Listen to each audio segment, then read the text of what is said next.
it even gets worse. The Bill and Melinda Gates Foundation is continuing its global push to support its so-called government-backed digital ID programs, and this time setting its sight on Kenya, where it will advise the government on that country's Maisha Namba digital ID initiative that is currently under development. So, according to a Kenyan news agency, Gates' role is assisting the Kenyan government in its development, and the rollout of Maisha Namba was announced after a recent series of the closed-door meetings with Kenyan President William Ruto. According to Biometric Update, Maisha Namba is supposedly expected to address different challenges, such as identifying and authenticating citizens, safeguarding primary registration documents such as birth certificates and national identity cards, and improving the management of the social programs and government operations. The project has been met with skepticism in some parts of the country. Rights groups have also been expressing concern over the possibility of discrimination and the erosion of privacy. But listen, I just told you in a very nice way. Now let me just put it blatantly to you. The program targets the birth of new babies. So once you have your baby, before your baby leaves the hospital, you no longer get a paper birth certificate, but then you get a digital one that is somehow implanted somewhere on somebody's body. Think about that, but have a listen to this. The digital ID, which has been a big problem to us for a very long time, is now on a testing mode for the next 2 months. I have been assured by all the stakeholders, led by the ministries concerned, that by December, we will be able to launch digital ID, where every Kenyan don't have to carry any paper, plastic or otherwise, as an ID, that they should be able to be identified digitally using their iris or their fingerprints, and we can transact without the necessity of people struggling to identify who they are. And the proudest part of it is that we don't have to spend the billions that we have spent on all the other manenos, as all of you know. Kenya is in serious trouble. Now, for you to accept this, that means you're going to be completely surveilled and controlled. Think about it. So they have targeted the new babies, of course, even the ordinary citizens, the grown-ups, the young ones, the teenagers, and even the elderly ones will receive this digital ID. But they will then create a new generation where they'll be completely under this digital ID and they have no choice. While the emergency phase of the COVID-19 pandemic is now over, investments in digital infrastructure remain an important resource for health systems and for economies and societies at large. Like many countries, the European Union made significant investments in COVID-19 certificates to help people move around as safely as possible during the pandemic. The European Union's certification system was used by all 27 EU member states and more than 50 other countries. Building on the success of the EU system, WHO is proud today to launch the Global Digital Health Certification Network. So thank you so much to European Union for the excellent certification system that you have transferred to us, and we have the chance to build on it. WHO will begin operations of the network today with the existing COVID-19 certificate as a global public good. I just left the room where we had the negotiations about the digital identity, and I have bad news. The member states and the European Parliament came to an agreement. That means that probably not far from now, the digital identity will be a fact in the European Union. Right after this agreement, Commissioner Breton said, now we have the digital identity wallet, we have to put something in it. And what he meant was the digital euro, also known as the central bank digital currency. And this is a very bad development. They always promise us not to make this connection. And even a lot of experts, privacy experts and security experts, warned also last week this is a very bad idea for our privacy and our freedom. And still, this digital identity is pushed through. But it's not too late, because we still have to vote on this in the plenary. So what you can do, send your MEP from your member state an email and tell him or tell her that you are against this tool. Shalom, Kahala Yahweh, Bashem Yahushai, Bashem Kokodash. Double honors my teachers, the apostles and elders of Great Millstone. Peace and mercy to the elect, with the house of David reborn again in this generation. And shalom to the 130 Yasharallah, who today are known as the Negros, Latinos, and Native Americans, who before losing our true heritage, we were known as, and still are, the true Hebrew Israelites of the Holy Bible. In today's lesson, we're going to talk about the adoption of the digital ID around the world and how that is going to ultimately lead to the mark of the beast. But let's read this first. This is Job 9:24. The earth is given into the hand of the wicked. He covereth the faces of the judges thereof. If not, where and who is he? So, in this statement, Job, he had seen a vision of the wicked in rulership. And not only that, but that when they would go into rulership, that they would hide history and who the true rulers of the world were, right? The judges. And what this is referring to are the Edomites, right? The nation which are the wicked, right? What does it tell you in the scriptures? That the nation of Edom shall be called the border of wickedness. So this is the time for the Edomite nation, the Caucasian race, to rule the world. And just as in their fashion, they're going to rule it in a wicked manner. And this means that they're going to initiate wicked laws. Right? In the first video we watched with the Kenyan news reporter, she put it plainly that these digital IDs are going to be implanted into somebody. Okay, now she was being very coy about who, but it's going to go into the children, right? And then eventually just everybody's going to be born with this. These devils are going to ultimately make it so that way you are not born without getting a mark. Okay, that's these devils' plans. But before we get into that stage, they also gotta do this. This is Revelations 13:16. And he causeth all, both small and great, rich and poor, free and bond, to receive a mark in their right hand or in their foreheads, and that no man might buy or sell, save he that had the mark, or the name of the beast, or the number of his name. Here is wisdom.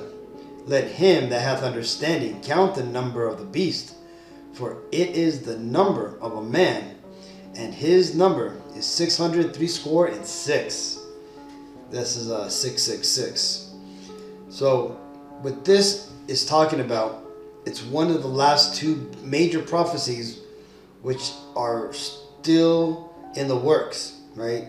After these two major prophecies, and there's a bunch of other small prophecies that got to play out too, but the two major prophecies that have to play out is World War III breaking out, and this, the mark of the beast, being initiated and also made mandatory, right? You see, right now, the mark of the beast is basically being developed, right? The infrastructure which it's going to work upon is being built up. Now it's already set up, but Esau needs to integrate it into the world's current society. This is why we're seeing so much change. This is why we're seeing things like this, right? From Bloomberg Law, it says new digital ID cards spread across U.S. states with range of new uses, right? And this is just back in September. So this right here is showing how these Edomites, and that's who, when it says he causes all, the he are talking about these Edomites, okay? The ones that currently rule the world and are pushing these initiatives, right? The lady, called out, killed Bates, in the first video, but also the third video, that European politician, came out and said that the EU has agreed upon a digital ID, the EID, okay? And who runs the UN? Well, out of their own mouth, they've said it themselves. It's the Edomites, right? They control the UN, and it's their system to control the nations through their craft, which is bureaucracy, okay? The red tape of Edom. Now, going into that, let's read this real quick, just so we can understand how much these digital IDs are expanding across the United States. Because again, these videos we've seen, they were in Kenya, they were in Europe, right? At the WHO, right? The WHO, which is going to adopt the digital ID system and certificate system, which is, they're the same thing. It's a blockchain system, right? Because remember, all these digital currencies, right? They work off of the blockchain, right? The blockchain is simply just, it's basically, think of it like the new internet, okay? But everything is encrypted and verifiable, okay? That's what the blockchain is, and that's ultimately what the WHO was given by the UN. It was access to this blockchain, to this system where they could go ahead and store these digital certificates. And what is that system, that blockchain? Well, this system that they're going to be setting up is going to be the beast system that the mark is going to work within. And again, the lady, she cut to the chase. She said it, right? In the first video, she said somebody is going to be implanted with these new digital IDs. Now, at first, they're not going to do it. They're simply going to let you download an app. They're going to let you, log into a website and use it that way. But eventually, it will be a implantable microchip. And when that happens, that's when you'll fulfill the biblical law of slavery that covers when a slave wants to join his master forever, right? The slave has to allow their master to pierce them through with the awl. Okay, well, the mark of the beast, that implantable RFID chip, which is going to go either in your hand or your head, that's a digital awl. Okay, and by you taking that, you're signifying you're down with Esau and Edom, right? You're down with Satan, and the Lord's going to have no option but to destroy you. Well, let's go and read this article just so we could have a better understanding of where these digital IDs are going here in America. It starts off with a bullet point that says, use grows for airports, age checks, government benefits, verification needs, tech divide hinder wider acceptance. It says, a growing number of U.S. states are letting residents prove their identity digitally, offering a more modern method than physical credentials for purchasing age-restricted products, seeking government benefits, or even checking in at the polls. The technology's continued rollout is poised to test business enthusiasm and the public's willingness to embrace digital verification in a wider range of interactions. Many states are allowing the use of mobile driver's licenses and identification cards as an alternative to their traditional counterparts. Though ID holders are still told to carry their physical credentials.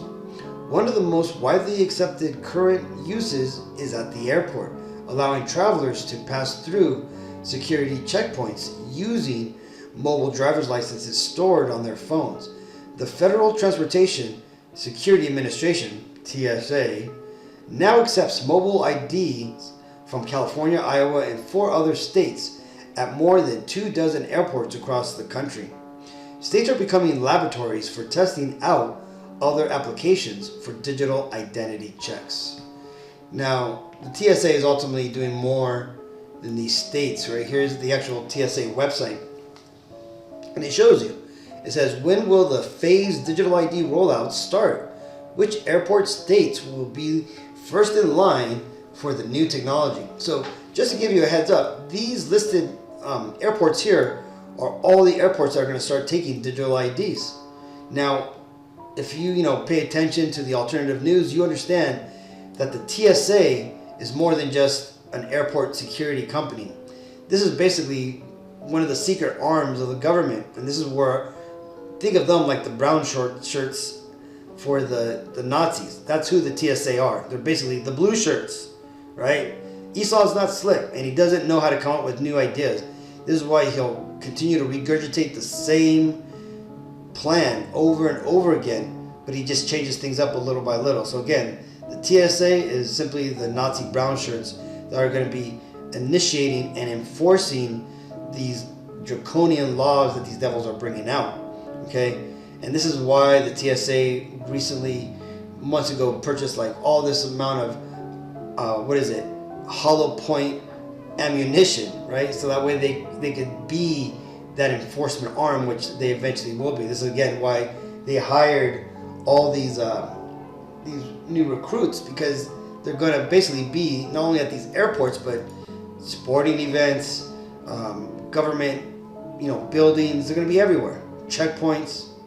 Okay, and what are they going to use? They're going to use this digital ID, and right now they're simply doing it at airports. And again, here are all the airports that are going to be the first guinea pigs in this system, right? Look, check this out over here, where we stay at over here on the East Coast or on the West Coast, right?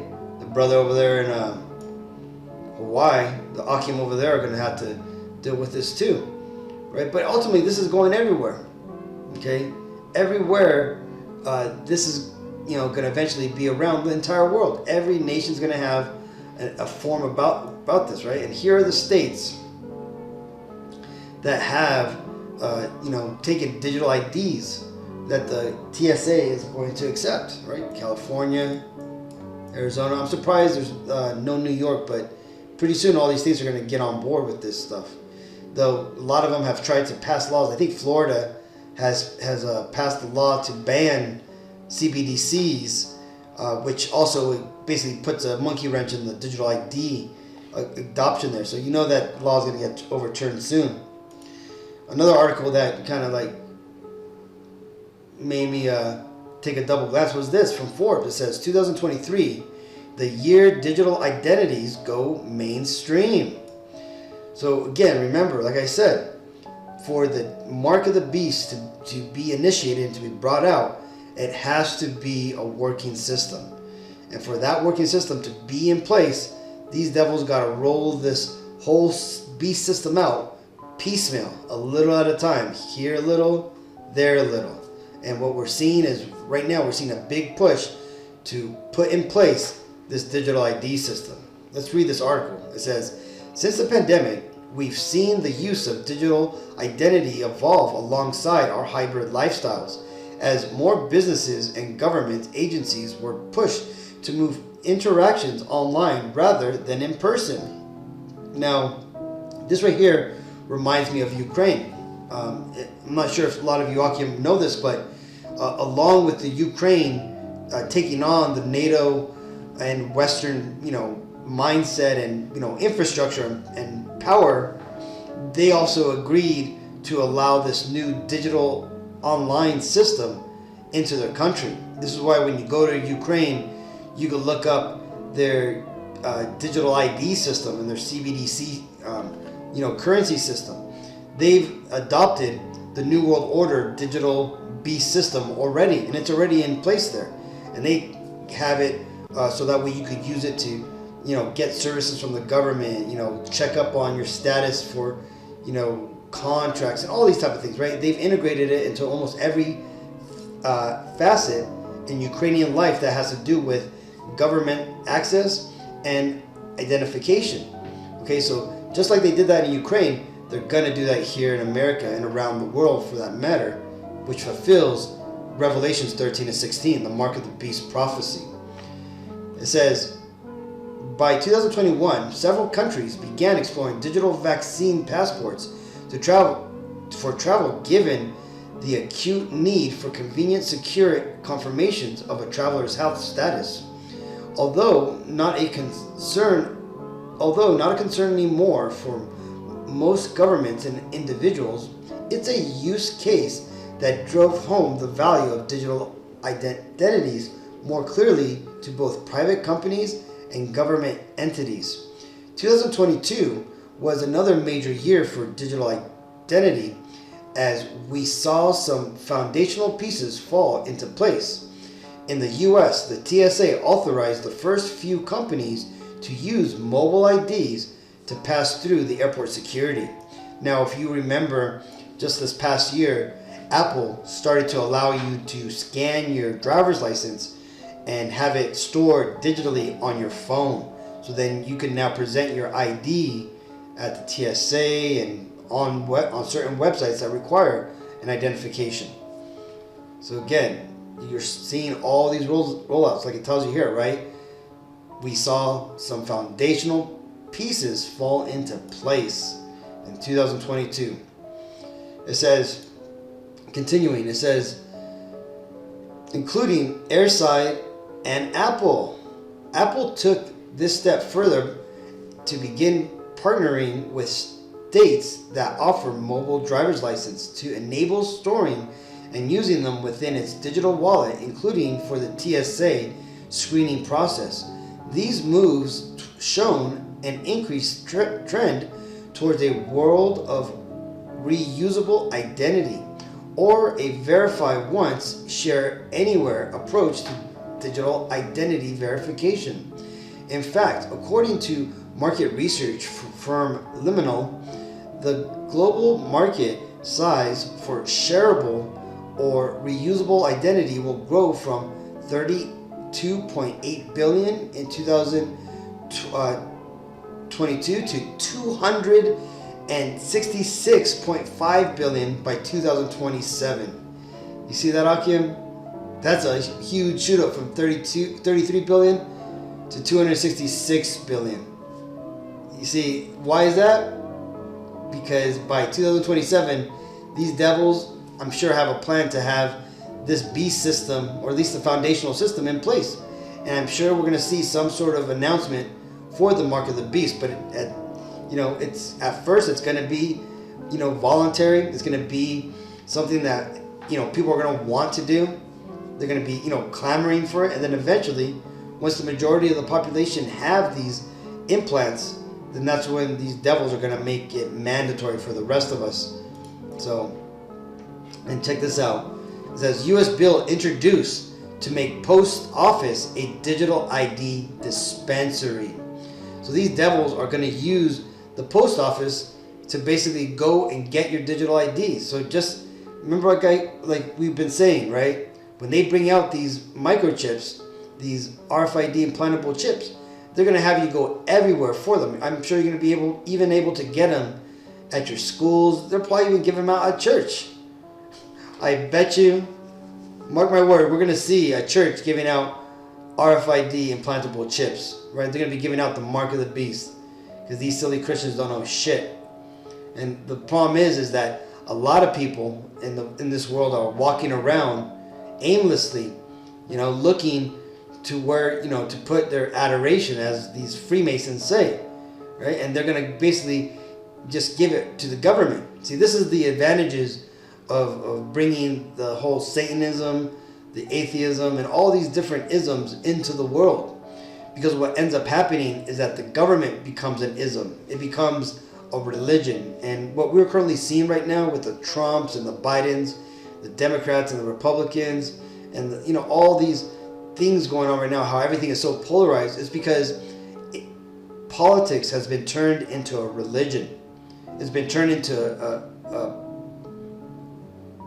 spectator sport.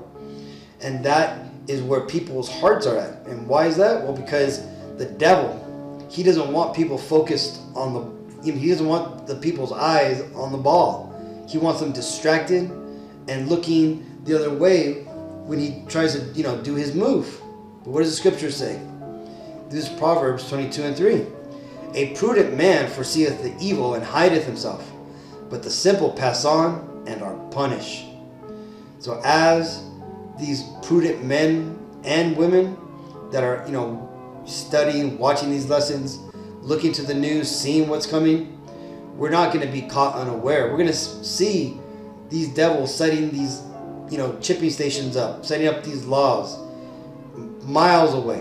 And the Lord, is going to make sure that the elect stay out of the jaws of the wicked. Okay, but unfortunately, a lot of our family, a lot of our friends are going to fall for this. And when they do, it'll be too late for them. But hey, maybe, people in your family are going to have to get chips, so that way they can get, give you stuff, right? But it is what it is. And the Lord has, decided on everything. So everything happens for a reason, Akim. But either way, I just wanted to show you, Akim, what's going on in the world right now with these digital IDs, and just show how these devils are just pushing forward every day with their beast system. So either way, Akim, hopefully this video was edifying. Until next time, I want to give all honor and glory and praises to Yahweh B'Hashem El Shai, B'Hashem Ruach Kodash. Shalom.